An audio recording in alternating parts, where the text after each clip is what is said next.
Japan Mobility Show 2023 here with David Chow, Automotive Press. We have a luxury Lexus flagship future concept here, LFZ, so Lexus Future Zero Emission, L for luxury. LFZL is what this thing is called.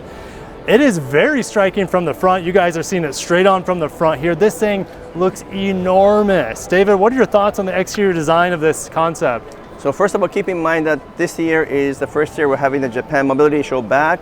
It used to be called the Tokyo Motor Show. They haven't had it since 2019. And the theme is about the future of Japan, the future of the world. And so everything you see here is a long-term future vision, something they don't always show us in the past auto shows. So we're excited to see this, which is still many years away, probably, who knows, with a potential for using something like solid-state batteries. So practically speaking, engineering-wise, this thing could be amazing piece of art, amazing piece of equipment. But I guess we'll start off with the design. I really like the design with all these cars are having these multiple folds, like origami design now. And you can have a bit of an air intake here to cool the batteries probably. A very bold design in the front, signature Lexus L. But this is not the headlight, right? The headlight, you want to point out the headlight? Yeah, the headlight comes down right here with this vertical piece.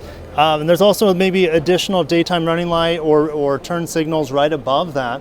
And then we're seeing this vertical line on so many concepts, not just from Toyota and Lexus. Here we see it with Honda concepts, Mazda concepts. We see vertical lights on the front and the back of cars.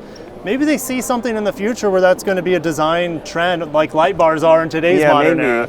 Yeah, I mean, there's all these talks about car communicating with people outside. So I don't know, maybe one of these days this will turn into a display and indicate something like this could be green for ready to go, the battery is ready to go. Right, exactly. In red for batteries depleting, that kind of stuff.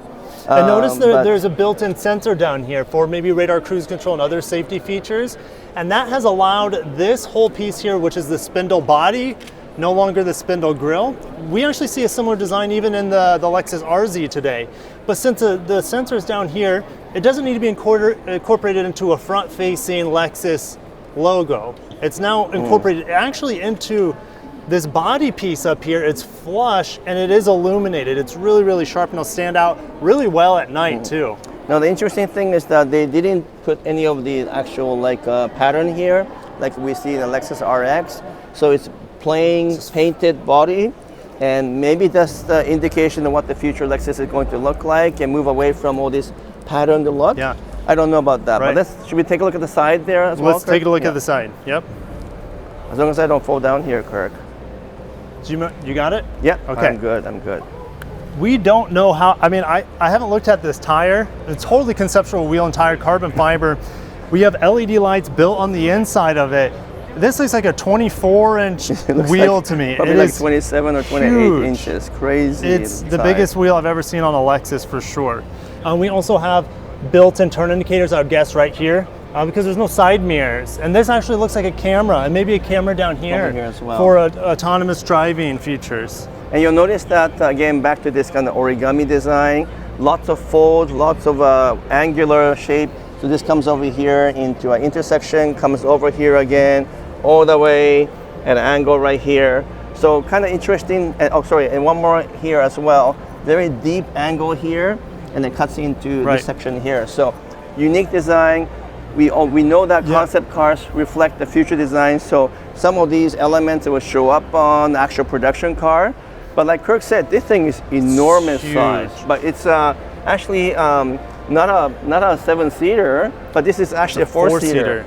Yeah, so we'll get on the inside in a little bit and talk about that. But with all this origami, hard angles, sharp angles, from every single angle or perspective you're looking at the car, it hides its size, it hides really what it looks like. So it's a moving piece of art for sure, because you're always questioning like what am I actually looking at, because it's almost like an optical illusion at every single piece you're looking at this car. There's a little camera here as well that you can barely see, but we should go on the other side. We still have to creep around here. Yeah, this is the back first, and then we'll There's a light bar back here. Yeah, we just have to make sure Kirk doesn't fall down there. Yep, it's the same. Oh, is there? Sorry. Oh, you hit your head. Sorry, the camera person hit their head. But she needs a hard hat, David. This is an OSHA issue. Well, you don't have OSHA I'm going to have to buy one of these for her just to make up for the little thing, little bump. All right. Anyway, where are we? The tail lights. Yeah, light so bar across Lexus the light back. bar. This is reminiscent of some of the other concept car we saw. Again, center piece, center light bar. And all these vertical pieces that we saw on the front bumper as well going across the car. I'm not quite sure about this detailed. I don't know what to even say about large it. flat piece. I don't know about this design. Yeah. But anyway, what about the roof, which is hard to see? Well, but there's it's got no the pattern. glass. There's no glass There's no here. glass here. So you would have a camera like you see right here on each side. Yeah. And that will show up on the mirror or the screens on the inside, so you can see out the back. We see this sort of happening in like a Polestar vehicle soon at the market. So this one takes it to extreme because what happens from the inside, this whole thing is probably like a display that shows up the actual view of the back because there's 4 cameras facing backward. But let's take a look inside and we can show you some of that. And just be careful, detail. this door is a sliding door. We see this technology first revealed in the Century SUV. It's similar to a minivan door, but it has a single arm to it on the bottom. We're gonna ask our camera person to climb up without getting injured here.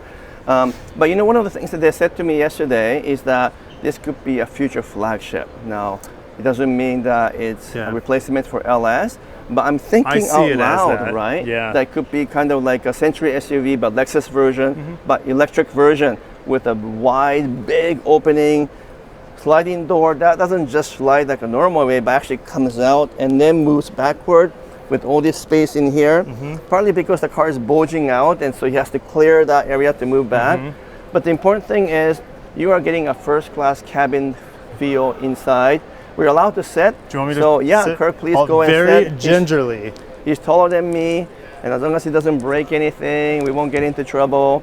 But it's reclined a ton. It's so comfortable, right? The seat, well, in production it would move, so you could sit more upright. But since it is such an aerodynamic vehicle, there's hardly any headroom. That's why it's almost like, hey, lay back, and then you have all this more relaxing headroom going on. I love the shaggy carpet in here. I hope they bring that into the concept that's coming in 2026, the LFZ-C, because all that floor was carbon fiber, and it was really loud and echoey in there, but not in here.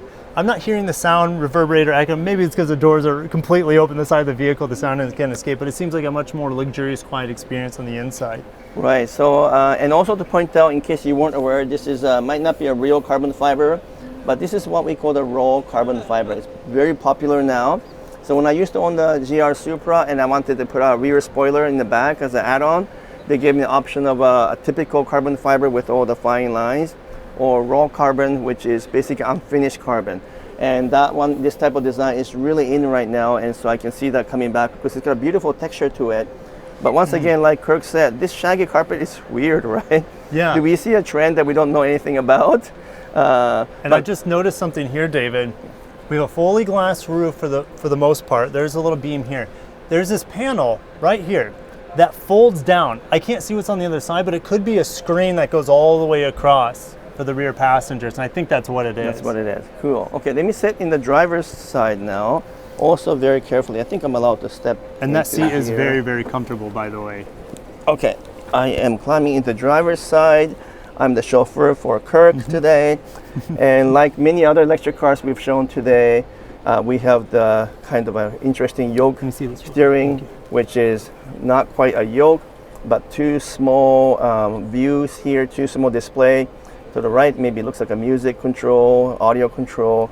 This is drive, park, so it's a shifter right here. Probably other practical functions also.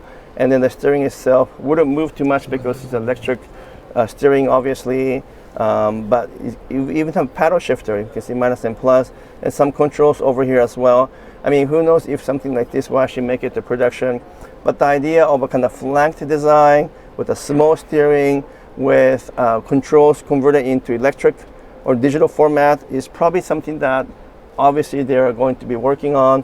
We got 2 big display, kind of Tesla style, but this one is obviously a bit far off on this side for driver, which is why I get 2 small ones.